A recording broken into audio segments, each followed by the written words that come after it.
Hello hello മക്കളെ, ഇന്ന് നമ്മൾ ചെയ്യാൻ പോകുന്നത് ക്ലാസ് 2 മലയാളം. ഉത്ഗ്രഥനാണ് മലയാളത്തിൽ. EVSും മലയാളവും കൂടിയിട്ടാണ് അല്ലേ. അപ്പോൾ അതിൻ്റെ ക്വസ്റ്റ്യൻ പേപ്പറാണ് കേട്ടോ. First term question paper Malayalam. അതിൽ നിങ്ങൾ ആദ്യമായിട്ടാണോ ഈ ചാനൽ കാണുന്നത്? എന്നാലൊന്ന് സബ്സ്ക്രൈബ് ചെയ്യൂ. അതേപോലെ തന്നെ നിങ്ങളുടെ ഫ്രണ്ട്സിന് വേണ്ടി ഈ ക്വസ്റ്റ്യൻ പേപ്പർ ഷെയർ ചെയ്ത് കൊടുക്കൂ. വീഡിയോയ്ക്ക് ഒരു ലൈക്ക് നൽകൂ. ഓക്കെ, അപ്പം നമുക്ക് പ്രവർത്തനത്തിലേക്ക് പോകാം. പ്രവർത്തനം 1, വായിക്കാം എഴുതാം. ഇത് നമ്മൾ വായിച്ചിട്ട് ഇതിലുള്ള ക്വസ്റ്റ്യൻസിന് ഉത്തരം എഴുതണം. ഓക്കെ. ഈ മഴയത്ത് എങ്ങനെയാ തേൻ കുടിക്കാൻ പോവുക? അമ്മ പൂമ്പാറ്റ പറഞ്ഞു. വിശന്നിട്ട് വയ്യ, എങ്കിലും കുറച്ചു നേരം കാത്തു നിൽക്കാം, കുഞ്ഞു പൂമ്പാറ്റകൾ അമ്മയോട് പറഞ്ഞു. മുറ്റത്തെ പൂന്തോട്ടത്തിലെ പൂക്കൾ തലയാട്ടി വിളിച്ചു. മഴ കുറഞ്ഞല്ലോ മക്കളെ, വേഗം വരൂ, നമുക്ക് തേൻ കുടിക്കാം. അമ്മ പൂമ്പാറ്റയുടെ പിന്നാലെ കുഞ്ഞു പൂമ്പാറ്റകൾ തേൻ കുടിക്കാൻ പൂന്തോട്ടത്തിൽ എത്തി. നേരം വൈകി, വേഗം കുടിച്ചോളൂ, പെട്ടെന്ന് നേരം ഇരുട്ടി. കുഞ്ഞു പൂമ്പാറ്റകൾ കരയാൻ തുടങ്ങി. ഇനി നമ്മൾ എങ്ങനെയാണ് വീട്ടിലെത്തുക? ഇത് കണ്ട മിന്നാമിനുങ്ങ് അവരോട് പറഞ്ഞു. വിഷമിക്കേണ്ട, ഞാൻ നിങ്ങളെ വീട്ടിലെത്താൻ സഹായിക്കാം. എൻ്റെ പിന്നാലെ വന്നോളൂ. മിന്നാമിനുങ്ങിൻ്റെ വെളിച്ചത്തിൽ പൂമ്പാറ്റകൾ വീട്ടിലേക്ക് പറന്നുപോയി. കഥ വായിച്ചല്ലോ. താഴെ കൊടുത്ത ചോദ്യങ്ങൾക്ക് ഉത്തരം എഴുതുക. എ. ആരാണ് പൂമ്പാറ്റകളെ വീട്ടിലെത്താൻ സഹായിച്ചത്? മിന്നാമിന്നി അല്ലെങ്കിൽ മിന്നാമിനുങ്ങ്. നേരം ഇരുട്ടിയപ്പോൾ കുഞ്ഞു പൂമ്പാറ്റകൾ എന്താണ് ചെയ്തത്? കരഞ്ഞു. വിശന്നിട്ട് വയ്യ, എങ്കിലും കുറച്ചു നേരം കാത്തിരിക്കാം. ഇത് പറഞ്ഞത് ആരാണ്? കുഞ്ഞു പൂമ്പാറ്റകൾ. എങ്ങനെയാണ് പൂമ്പാറ്റകൾ വീട്ടിലേക്ക് പോയത്? മിന്നാമിനുങ്ങിൻ്റെ വെളിച്ചത്തിൽ. ഇനി അടുത്തത്, താഴെ കൊടുത്ത പേരുകളിൽ ഈ കഥയ്ക്ക് ഏറ്റവും അനുയോജ്യമായ പേര് തിരഞ്ഞെടുത്ത് ഈ കോളത്തിൽ എഴുതണം, ഈ കള്ളിയിൽ. മഴക്കാലം, പൂന്തോട്ടം, മിന്നാമിനുങ്ങിൻ്റെ സഹായം, തളിരിലകൾ. ഏതാ നമുക്ക് തോന്നുന്നത്? മിന്നാമിനുങ്ങിൻ്റെ സഹായം കൊണ്ടാണ് അവർ വീട്ടിലെത്തിയത് അല്ലേ. അവ പേടിച്ച് കരഞ്ഞ കുഞ്ഞുങ്ങൾക്ക് ആശ്വാസമായത്. അപ്പം നമുക്ക് ആ പേര് തന്നെ തിരഞ്ഞെടുക്കാം, മിന്നാമിനുങ്ങിൻ്റെ സഹായം. പ്രവർത്തനം 2, സംഭാഷണം എഴുതാം. പൂന്തോട്ടത്തിലെത്തിയ മിന്നാമിനുങ്ങും കുഞ്ഞു പൂമ്പാറ്റയും എന്തൊക്കെ സംസാരിച്ചിട്ടുണ്ടാകും? സംഭാഷണം എഴുതുക. കുഞ്ഞു പൂമ്പാറ്റ കരയുന്നത് കണ്ടിട്ടാണ് മിന്നാമിനുങ്ങ് അങ്ങോട്ട് ചെന്നത് അല്ലേ. അപ്പൊ മിന്നാമിനുങ്ങ് ചോദിച്ചു, എന്താ കരയുന്നത്? കുഞ്ഞു പൂമ്പാറ്റ, ഇരുട്ടായതുകൊണ്ടാണ് ഞാൻ കരഞ്ഞത്. മിന്നാമിനുങ്ങ്, വിഷമിക്കേണ്ട, ഞാൻ വീട്ടിലെത്തിച്ചു തരാം. കുഞ്ഞു പൂമ്പാറ്റ, നീ വന്നത് നന്നായി. മിന്നാമിനുങ്ങ്, എൻ്റെ പിന്നാലെ എൻ്റെ വെളിച്ചം കണ്ട് വന്നോളൂ. കുഞ്ഞു പൂമ്പാറ്റ, വളരെ നന്ദി. പ്രവർത്തനം 3, ഡയറി എഴുതാം. അമ്മ പൂമ്പാറ്റയും കുഞ്ഞുങ്ങളും സുരക്ഷിതമായി വീട്ടിലെത്തി.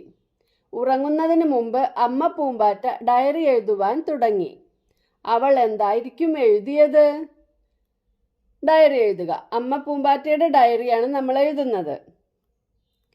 ഇന്ന് നല്ല മഴയായിരുന്നു. തേൻ കുടിക്കാൻ പോകാൻ വൈകി. മഴ കുറഞ്ഞപ്പോൾ തേൻ കുടിക്കാൻ പൂന്തോട്ടത്തിലെത്തി.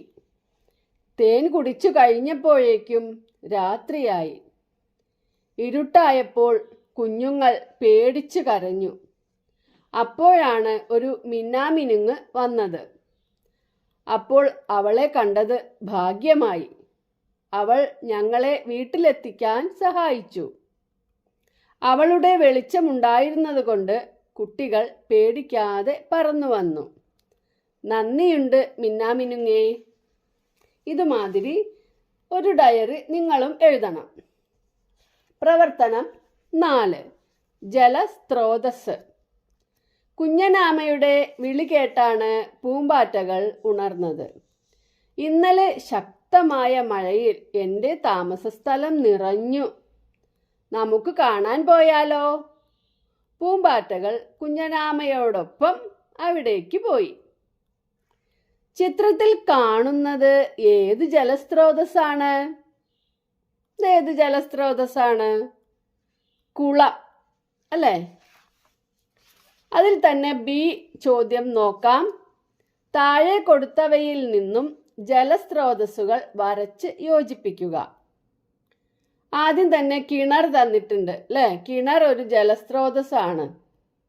മഴവില്ല്, കാറ്റ് ഇതൊന്നും ജലസ്രോതസ്സല്ല. അടുത്തത് തോടാണ്. തോട് ഒരു ജലസ്രോതസ്സാണ്. മിന്നൽ, ആമ്പൽ, പുഴ ഒരു ജലസ്രോതസ്സാണ്. കടൽ ഒരു ജലസ്രോതസ്സാണ്. കാട് അല്ല. തടാകം ഒരു ജലസ്രോതസ്സാണ്. മരവുമല്ല. അപ്പോൾ ഇതൊക്കെ നമ്മൾ വര കൊണ്ട് ഈ ജലസ്രോതസ്സിനോട് യോജിപ്പിച്ചിട്ടുണ്ട്. അതിൽ സി, നിങ്ങൾക്ക് അറിയാവുന്ന ഒരു ജലസ്രോതസ്സിനെ കുറിച്ച് എഴുതുക. കുളത്തിനെ കുറിച്ചാണ് നമ്മളിവിടെ എഴുതിയിട്ടുള്ളത്. എൻ്റെ നാട്ടിൽ ധാരാളം കുളങ്ങൾ ഉണ്ട്. കുളത്തിൽ ധാരാളം മീൻ, തവള, ഞണ്ട്, പായൽ എന്നിവയുണ്ട്. കുളിക്കാനും കൃഷിക്കും അലക്കാനും കുളത്തിലെ വെള്ളം ഉപയോഗിക്കുന്നു. കുളത്തിലെ വെള്ളം മഴക്കാലത്ത് നിറഞ്ഞൊഴുകും. ഇങ്ങനെയാണ് നമ്മൾ ജലസ്രോതസ്സിനെ കുറിച്ച് ഇവിടെ എഴുതിയിട്ടുള്ളത്. അടുത്തത് പ്രവർത്തനം 5. മാന്ത്രിക പേപ്പർ. ക്ലാസ്സിൽ ചെയ്ത പരീക്ഷണം കണ്ടല്ലോ. പരീക്ഷണക്കുറിപ്പ് തയ്യാറാക്കുക.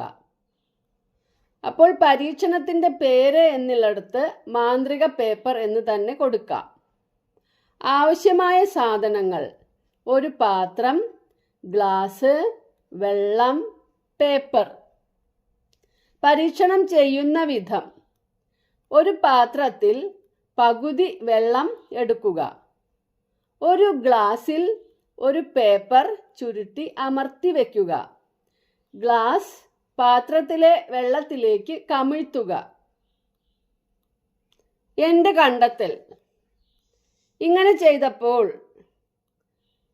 ഈ കുട്ടി നമ്മൾ കണ്ടെത്തിയത് ഗ്ലാസിനുള്ളിലെ പേപ്പർ നനഞ്ഞില്ല എന്നുള്ളതാണ്. എന്താണ് അതിന് കാരണമെന്ന് നിങ്ങൾക്ക് മനസ്സിലായിട്ടുണ്ടോ? ഗ്ലാസിൻ്റെ ഉള്ളിൽ വായു ഉണ്ട്.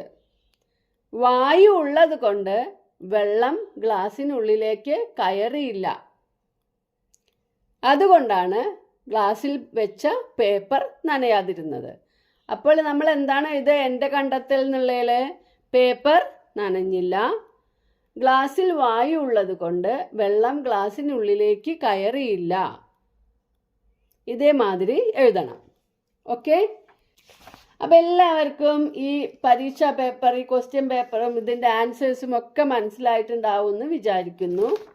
അപ്പോൾ നിങ്ങൾ നന്നായിട്ട് പഠിക്കുക, നന്നായിട്ട് പരീക്ഷ എഴുതുക. ഓക്കെ?